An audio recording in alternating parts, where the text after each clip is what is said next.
नमस्कार दोस्तों, कैसे हो आप सब। आई होप आप सब बहुत अच्छे होंगे और अपने अपने कामों में मस्त और व्यस्त भी होंगे। तो अपने चैनल गृह वाटिका में आप सबका बहुत बहुत स्वागत है।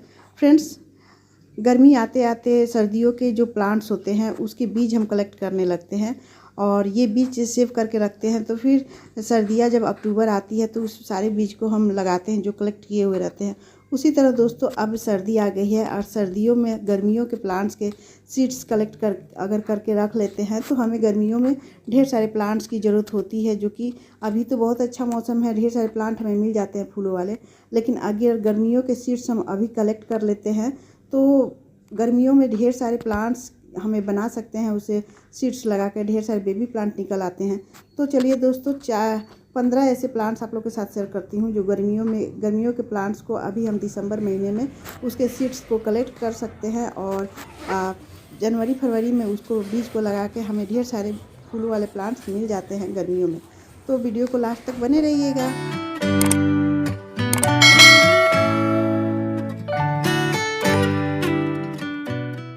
सबसे पहला जो प्लांट है दोस्तों, ये कनेल का प्लांट है। ये पिंक कलर का कनेल है और ये वाइट कलर का, दोनों में इस तरह के बीज निकलते हैं, सीड्स जो तैयार होते हैं।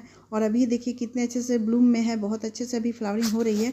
लेकिन ये जो इसका बीज है, सीड्स यानी ये बरसात से ही बनने लगते हैं और अब जाके विंटर सीजन में ये पकते हैं। तो जब ये पक जाते हैं दोस्तों तो इस तरह के लंबे लंबे इसके बीज बनते हैं और पक जाते हैं तो इस तरह से तोड़ लेते हैं और तोड़ के बीच वाला जो भाग होता है वो नाखून की सहायता से निकाल लेते हैं। तो इसके अंदर एक रुआ जैसा निकलता है। देखिए ये रुए जैसे एक लंबे लंबे से ब्रांच निकलता है, यही सीड्स है। और इसको ग्रो कर देंगे, अगर गमले में छींट देंगे या फिर ग्रो बैग में लगा देंगे तो ये प्लांट जनवरी फरवरी में फिर से बेबी प्लांट निकल आते हैं। दूसरा प्लांट है दोस्तों, ये हार सिंगार का प्लांट। हार सिंगार का प्लांट में भी अभी तो फ्लावर हो रहे हैं, रात में इसके फ्लावर खिलते हैं और देखिए इसके बीज भी बनने शुरू हो गए हैं। तो ये जब काले काले के बीज हो जाते हैं तो इस तरह से तोड़ के और हम गमले में डाल देते हैं तो वहाँ से नए से बेबी प्लांट निकल आते हैं। अभी इसमें फ्लावरिंग भी हो रही है और साथ साथ ये सीड्स भी तैयार हो रहे हैं। तो ये अभी कुछ दिन में पक जाएंगे, यानी दिसंबर में ही पक जाएंगे। तो इसको तोड़ के हम अभी रख लेंगे तो लगा लेंगे तो ये बीज तैयार हो जाएंगे। और अगला दोस्तों प्लांट है, ये बालसम का तीसरा प्लांट है। इसे गुलमेहंदी भी कहते हैं। इसके जो बीज होते हैं देखिए इस तरह के बल्ब्स जैसे बीज होते हैं और उसके अंदर तोड़ते ही ये बीज हाथ में आ जाता है, खुद ब खुद ये निकल आता है। देखिए इस तरह के बीज होते हैं, छोटे छोटे से सरसों के दाने के जैसे।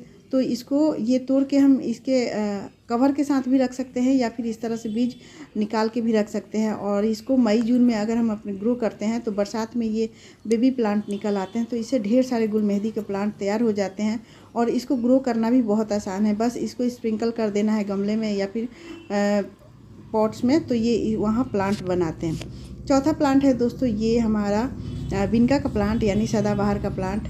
और सदाबहार का जो भी प्लांट है, या चाहे हाइब्रिड वैरायटी हो या फिर देसी वैरायटी, ये देखिए देसी वैरायटी में फूल के साथ साथ अब इसके बीज भी बनने लगते हैं। तो इसके बीज जहाँ गिरते हैं वहाँ से बेबी प्लांट निकल आते हैं खुद ब खुद। वैसे आप इसे कलेक्ट करके भी अभी रख लेंगे तो ढेर सारे प्लांट आप गर्मियों में इसके बना सकते हैं फरवरी आते आते। अगला प्लांट है दोस्तों, यानी पांचवा प्लांट है हमारा ये मेरीगोल्ड का प्लांट। और मेरीगोल्ड के प्लांट को बीज सेव करना बहुत ही आसान है। जितने भी ये फूल खिले हुए हैं और ये सूख जाते हैं तो इसको तोड़ के हम रख लेते हैं या फिर इसको तोड़ के हम अगर गमले में भी डाल देते हैं तो ये बहुत आसानी से लग जाता है। तो आप कभी भी गेंदे के फूल को आप सूख जाता है तो या फिर फूल वाले माला जो आते हैं उसको भी तोड़ के रख लेते हैं तो ये हमारा बीज तैयार हो जाता है। और इस तरह स्प्रिंकल कर देंगे तो ढेर सारे फूल इस तरह प्लांट बनाते हैं। और हमारा दोस्तों छठा प्लांट है, ये थूजा का प्लांट यानी मोरपंखी का प्लांट। इसमें देखिए ये पहले तो इसमें बारिश के दिन में हरे हरे ये इसके बीज होते हैं और यही बीज अभी देखिए ये काले काले हो जाते हैं और ये इतने बड़े बड़े हैं। इसके अंदर ये बीज होता है, बिल्कुल छोटे छोटे इसके बीज होते हैं इसके अंदर से। तो ऐसे तोड़ के अगर निकालेंगे तो ये हमारा अंदर बीज निकल आता है। देखिए कितने छोटे से है। तो एक जो बड़ा सा बीज है उसके अंदर 3-4 बीज आते हैं इस तरह के छोटे छोटे, देखिए। और ये बीज हम अगर अभी लगा देते हैं, अभी जैसे दिसंबर में या जनवरी में लगा देते हैं तो फरवरी मार्च में इसके बीज हमारा तैयार हो जाता है। बेबी प्लांट इस तरह से निकल आते हैं। तो आप ग्रो बैग में या फिर डिस्पोजल ग्लास में इस तरह से लगा के आप पानी डाल दीजिए और इसको ठंडी जगह रखें तो फिर ये बहुत ही आसानी से जर्मिनेट हो जाते हैं, कटिंग से भी लग जाता है।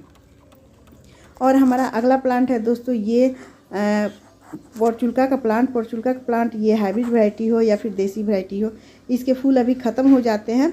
धूप निकलते रहते हैं तो ये धूप में तो फ्लावर करता है, लेकिन जैसे ही धूप ख़त्म हो जाता है तो ये अभी सूख जाता है। तो इसके बीज अभी हम कलेक्ट कर सकते हैं। देखिए ये सारे प्लांट्स मेरे सूख गए हैं और इसको आप चाहे तो कलेक्ट कर सकते हैं या फिर इस तरह से प्लांट को सेव भी कर सकते हैं। तो ये इसके बीज जो होते हैं जहाँ पर गिरते हैं वहीं पर बेबी प्लांट निकल आते हैं खुद ब खुद। तो इसको आप सेव भी कर सकते हैं या फिर इसको ऐसे ही रख सकते हैं। और अगला प्लांट है दोस्तों ये गोम्फ्रेना का प्लांट फूल बहुत खूबसूरत होते हैं, गोल गोल, और इसके बीज को भी कलेक्ट करना बहुत ही आसान है। इसको कटिंग से भी बहुत आसानी से लगाया जा सकता है। तो अभी इसके सारे जो फूल हैं वो सूखने लगते हैं दोस्तों, और सूख के इस तरह से हो जाते हैं। तो आप चाहे तो इसको तोड़ के आप रख भी सकते हैं, जनवरी फरवरी में डाल सकते हैं इसको गमले में, या फिर अभी भी आप जिस गमले में प्लांट लगा उसमें भी स्प्रिंकल कर देते हैं, चाहे कोई भी गमले में, तो वो प्लांट वहाँ से बेबी प्लांट निकल आते हैं। देखिए कितने सारे बेबी प्लांट मेरे निकले हुए हैं। तो इस तरह स्प्रिंकल भी कर देते हैं तो भी बेबी प्लांट निकल आते हैं, और इसको तोड़ के सेव कर लेते हैं और तो भी ये प्लांट ढेर सारे बन जाते हैं। और हमारा अगला प्लांट है दोस्तों ये पोर्सलेन का प्लांट भी पोर्चुल्का जैसा ही होता है। हैवी फ्लावरिंग तो होता ही है, साथ में इसके बीज या कटिंग दोनों से लगाया जाता है। तो इसके बीज भी अभी तैयार हो जाते हैं। और देखिए ये इसके प्लांट भी सूख गए हैं तो इसको सेव करके रख सकते हैं। तो इस तरह से इसके बीज को हम रख लेते हैं यहाँ पर। इस तरह से इसकी कटिंग भी अभी लगा सकते हैं, और चाहे तो आप इसके सीड्स भी कलेक्ट करके अभी रख सकते हैं, और जनवरी फरवरी में इसे कहीं भी डाल देते हैं तो नए प्लांट निकल आते हैं। अगला प्लांट है दोस्तों ये हमारा करी पत्ता का प्लांट यानी मीठा नीम। इसके बीज अभी तैयार होने वाले हैं, देखिए पकने वाले हैं, काले हो जाएंगे, और इसके जो बीज होते हैं वो बारिश के दिनों में लगना शुरू हो जाता है, बनना शुरू हो जाता है। अभी ये पक जाता है तो अभी इसको तोड़ के हम रख लेंगे, तो बारिश के दिनों में ये ढेर सारे प्लांट बन जाते हैं। अगला प्लांट है कॉस्मोस का प्लांट। ये एक देसी कॉस्मोस है दोस्तों, इसके हाइब्रिड वैरायटी भी आते हैं जो कि बहुत ही सारे कलर में आते हैं। और ये एक मेरा ऐसा प्लांट है जो कि रेड में है, देसी वैरायटी। मैंने इसे एक ही कलर में देखा है, और इसके हाइब्रिड वैरायटी जो होते हैं बहुत सारे कलर आते हैं। तो इसके जो सूखे फूलों को ऐसे तोड़ लेते हैं, तो चाहे हाइब्रिड हो या देसी, इसके सूखे फूलों को तोड़ के अगर इसको निचोड़ के रख लेते हैं तो इसमें काले काले से बीज आते हैं, सरसों के दाने जैसे। उसको स्प्रिंकल कर देते हैं तो बारिश के दिनों में ढेर सारे प्लांट बन जाते हैं।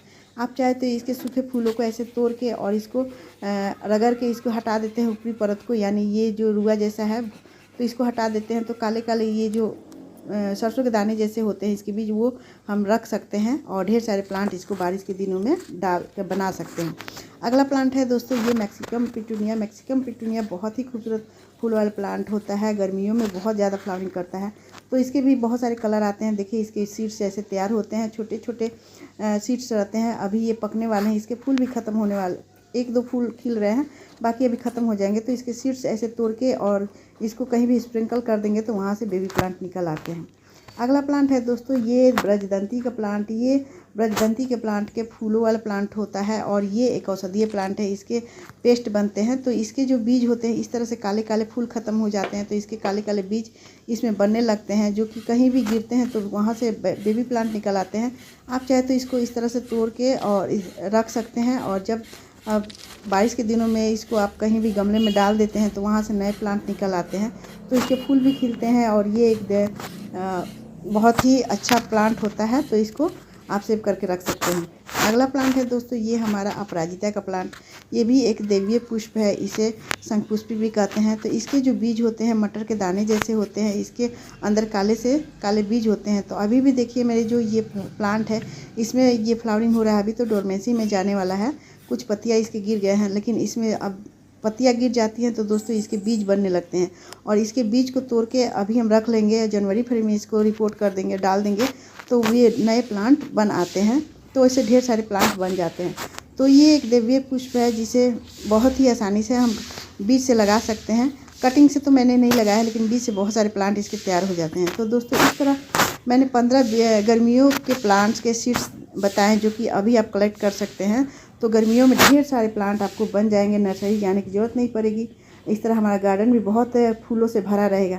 तो फ्रेंड्स वीडियो कैसी लगी? अगर वीडियो पसंद आए तो लाइक शेयर कीजिएगा। मेरे चैनल पर नए हैं तो सब्सक्राइब भी कर लीजिएगा बेल आइकन घंटी के साथ, और एक कमेंट जरूर कीजिएगा। तो मिलते हैं नेक्स्ट वीडियो में, तब तक बाय दोस्तों।